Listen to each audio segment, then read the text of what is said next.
Bueno, y continuamos en un 2x1 Express y en el día de hoy la verdad que nos sentimos muy bien porque tenemos aquí ya con nosotros a una persona que da gusto de hablar con él, ¿verdad? Y nos referimos a el ingeniero Miguel Ángel Pimentel, que es un pionero de la ingeniería industrial en la República Dominicana. Buen día, ¿cómo está usted, don Miguel? Bueno, me da mucho gusto finalmente venir a su programa, después que usted me ha invitado varias veces, pero llegó el momento y es importante. Yo le agradezco mucho esta oportunidad y que hablemos de la MIPYME y de la consultoría también un poco. Don Miguel, hablando de la consultoría, tengo entendido que existe en República Dominicana una cámara de consultores. Bueno, mire, en el año 89 yo fundé la Cámara de Consultores de República Dominicana. Ese fue un esfuerzo porque en esos años se movía un programa de cooperación de la Unión Europea en aquellos países en los cuales habían sido colonias de países de Europa. Eso trajo una avalancha de esos fondos que llegaron, pues vino acompañados de una avalancha de consultores europeos. Nosotros, los que estamos ya en ese ejercicio localmente, que habíamos estudiado fuera, muchos de ellos, decidimos agruparnos para poderle dar entrada y, ¿por qué no aprender de esos consultores? Porque la consultoría es un aprendizaje permanente. De manera que yo como fundador y presidente de esa Cámara propuse que entráramos en ese contacto con ese grupo que llegaba junto con los fondos de cooperación. Aunque tuvo oposición interna, porque esta es una cosa extraña.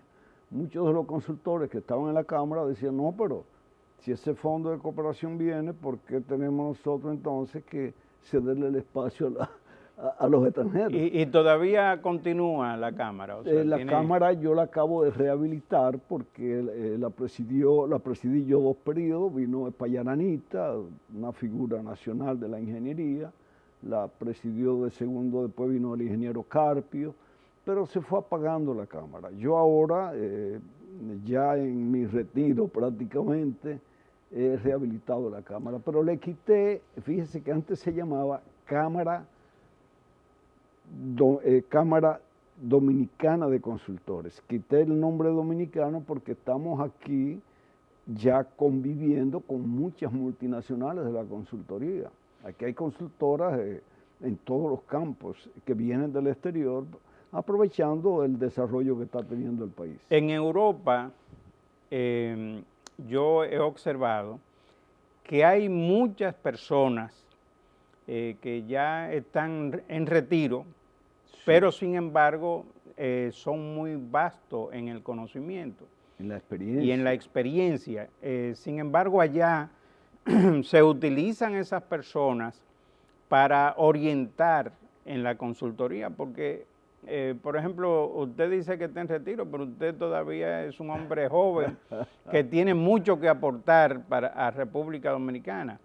Entonces, pero tal como usted, hay muchas personas que tienen una gran experiencia y que muy bien, por ejemplo, esa Cámara de Consultores podría canalizar recursos para ayudar al mismo tiempo a la microempresa y las MIPYMES en sentido general. Bueno, mire, hay que reconocer que estamos en proceso, en tiempos de cambio. Uno de los cambios más importantes que se está dando es que ese sector de las MIPYMES, que era un sector sin reconocimiento social, porque un pequeño negocio no era reconocido, no estaban en la banca, no tenían formalizadas sus compañías, entonces socialmente no era calificado. Sin embargo, todas las grandes empresas que tenemos hoy comenzaron como MIPYMES. Entiéndase, los grupos grandes del país, de la industria, fueron MIPYMES. Sí, no, y por ejemplo, la Sirena, Claro. Ellos comenzaron en un negocio ahí en La Mella. En todos los grupos. A mí me ha tocado asesorar a muchos de nuestros grandes empresarios industriales, y don Pedro, Huáscar Rodríguez, óigame, Bernardo Abreu, Baldón, todas esas empresas surgieron pequeñas. Don Pedro Rivera. Pedro Rivera, que fue una columna de la industria cárnica. Pero así usted podría decir, Baldón, Otto Núper, funda Baldón. Yo recuerdo cuando en los años 70 conocí yo a Otto Núper, y Bernardo Abreu, un campesino, productor de cerdo, se lanza a hacer la primera planta diseñada. Yo diseñé esa planta como uno de mis primeros trabajos de consultoría en los años 70. Óigame, y Bernardo era un hombre sin una educación, pero así eran muchos de los pioneros nuestros y de otros países. Han sido gente sin formación universitaria. Ese fenómeno que se está dando ahora con emprendedores. Óigame, nosotros tuvimos unos emprendedores extraordinarios. La pena es, como usted acaba de decir, que mucha de las gente que se formaron, inclusive hay que reconocerle a don Juan Bosch, que nos manda a nosotros a estudiar, porque a la caída del régimen Trujillo, el Estado queda millonario. Nosotros éramos un país riquísimo, porque toda esa industria de Trujillo pasan al Estado. Sí. Y teníamos recursos humanos para administrar esa riqueza. No, los ingenios azucareros, mire, la industria eléctrica, la parte de las industrias de manufactura que él había creado. Lo que era Corde. Se agruparon en Corde. Pero ¿y los técnicos? Entonces don Juan, una visión extraordinaria, nos manda. Yo me voy a México con un grupo, otros se fueron a Brasil, otros se fueron a Chile. Oiga, y llegamos graduados. Nosotros fuimos los pioneros de esas carreras exóticas que la gente no sabía de lo que era un ingeniero industrial. ¿Y qué es eso? Sí, don Miguel, usted sabe que el tiempo es muy cortito, pero yo quiero aprovechar el tema de las MIPYMES. Ok. Un negocito pequeño que pudiera ser grande, ¿verdad?, en el futuro. En el futuro. Pudiera tener alguna forma, ¿cómo usted visualiza alguna forma de consultoría para esos negocios? Bueno, déjeme decirle una cosa. O esas empresas. Los escritores que han escrito sobre la pequeña empresa dicen una frase que a mí me impactó siempre.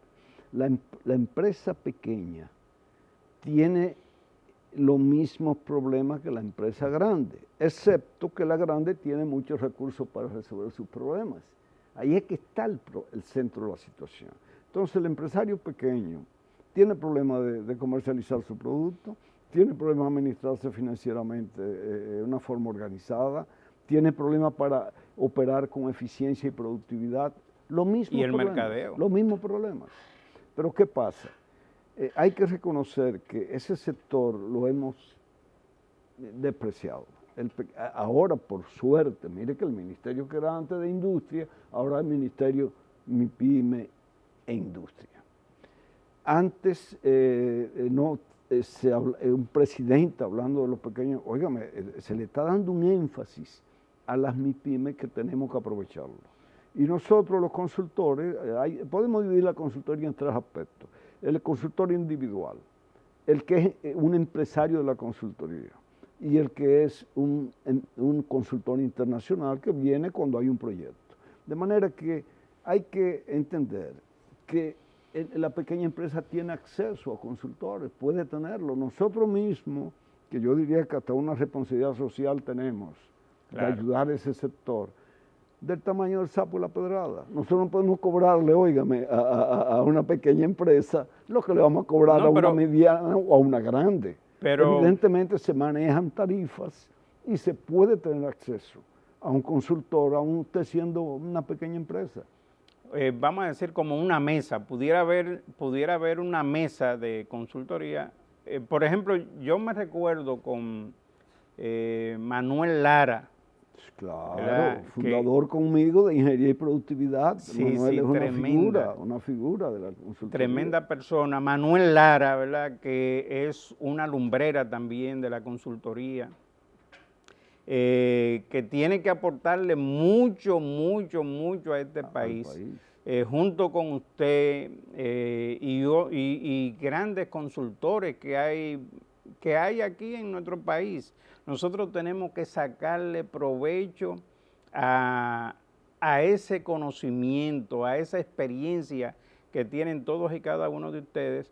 Y yo entiendo, se está creando una alianza por el desarrollo de las MIPYMES, sobre todo la microempresa que tiene, eso es un mundo, don Miguel, y una cantidad enorme de empleados que tiene nuestro país. Mucha gente a veces piensa que el desarrollo de China se debe a las grandes empresas, pero ahí están las MIPYMES, que es el verdadero motor del desarrollo de China. Mire, las empresas, Manuel, hay que valorarlas no por lo que son, sino por su potencialidad de crecer.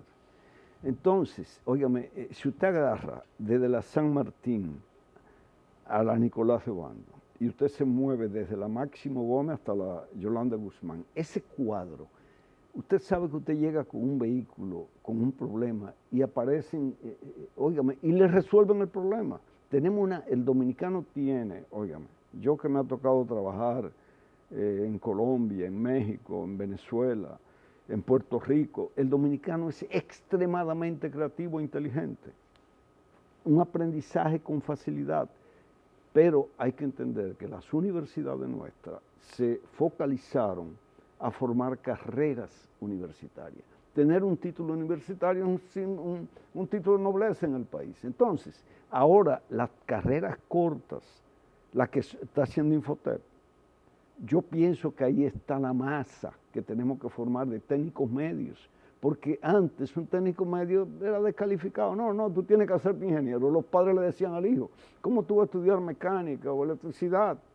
¿O cómo te vas a ser experto en refrigeración cuando tú puedes ser ingeniero? Óigame, caímos la gente va a las universidades a buscar un título para buscar a la vez un reconocimiento social. Pero ¿qué pasa? Europa está reaccionando. Ya los presupuestos de educación tienen que equilibrarse entre la universidad y las carreras cortas, porque los problemas que podemos ayudar a las MIPYMES es formando esa masa de potencialidad que hay en esos sectores, así como el que le menciono. ¿Cuántos mecánicos buenos? ¿Cuántos electricistas que pudieran, oiga, le falta a veces las herramientas? No tienen herramientas, trabajan en la acera. Bueno, si el gobierno, óigame, si el gobierno se focalizara, ahora que el Ministerio de Industria está dándole la importancia a la MIPYME, por lo menos en el título del ministerio, hay que salir a buscarlos. No es esperar que el emprendedor le surja una idea y se vaya a tocarle la puerta a los bancos. Óigame, hay gran potencial de técnicos que se pueden convertir en una empresa. Mire, don Miguel, yo quisiera dejar como una tarea, ¿verdad? Una tarea porque la verdad que la experiencia que usted y un grupo extenso de consultores debe de consolidarse y debe de auparse en esa cámara de consultores y yo le propongo que en los próximos días usted pueda venir, ¿verdad?, para que nos diga cuál es el plan que tiene esa Cámara, porque yo creo que es sumamente importante para el desarrollo de nuestro país. Usted sabe que nosotros, la gente que recibimos, nuestros títulos vienen yo le debo al gobierno haberme pagado esa beca a México, 6 años. Todos esos consultores, hablo de casi todos, tenemos una deuda social. No nos quisimos meter en política. Oiga bien, el consultor es un tipo extraño. No quiso necesariamente hacer riqueza, es un apostolado, porque la consultoría no son millonarios, son gente que tienen un conocimiento, tienen una experiencia y tienen una visión social, pero tenemos una cierta timidez para estar. Yo cuántas veces debía haber venido a ese programa suyo, no vine. Nos hemos a veces metido en las universidades a dar clases en la universidad, eso es lo que hemos hecho muchos. Yo creo que llegó el momento que nosotros juguemos un rol más importante, más dinámico, como usted dice, y que nosotros ayudemos al gobierno, ayudemos a ese sector que óigame, eso está lleno de potencialidades. Yo que tengo esa mentalidad. Mire, acabo de detectar un empresario, un técnico en Mercedes-Benz, porque ese nomás sabe de Mercedes-Benz, pero usted le lleva un carro, mire, y es un bárbaro. Sí. Es un bárbaro, son gente que tiene unas habilidades extraordinarias. ¿Y por dónde está localizado? Bueno, después le voy a dar esa dirección, porque le voy a cobrar un %. Sí. Mire, pero mire, vamos a hacer eso. Yo tengo que hablar con los consultores porque todos son gente con una conciencia social. Perfecto. Sin estar en la política, estamos muy preocupados por el país. Y a veces vemos que no escribimos. Oye, nosotros hay una serie de gente que debemos orientar, escribir, debemos ir a... Yo daba una conferencia en las universidades una vez al año, en la UAS. Me fui de la UAS después de 15 años profesor de la UAS. Mire, usted sabe que ahora hay una apertura del gobierno de Luis Abinader en el sentido de una alianza público-privada. Conozco la ley. Público-privada y nosotros vamos a hacer todo lo posible porque la Cámara y esa alianza a favor de las MIPYMES o por las MIPYMES puede jugar un papel muy fundamental con la Cámara. Así que lamentablemente, don Miguel, ya el tiempo se agotó. Yo tomo la responsabilidad de tratar ese tema en la Cámara y invito también a mucha gente que como yo, que tiene una edad de ya dejar el protagonismo, vamos a ayudar al país. Perfecto. Vamos a hacerlo. Señores, estamos de acuerdo. Don Miguel, el tiempo se acabó, así que amigos, hasta mañana, si Dios lo permite.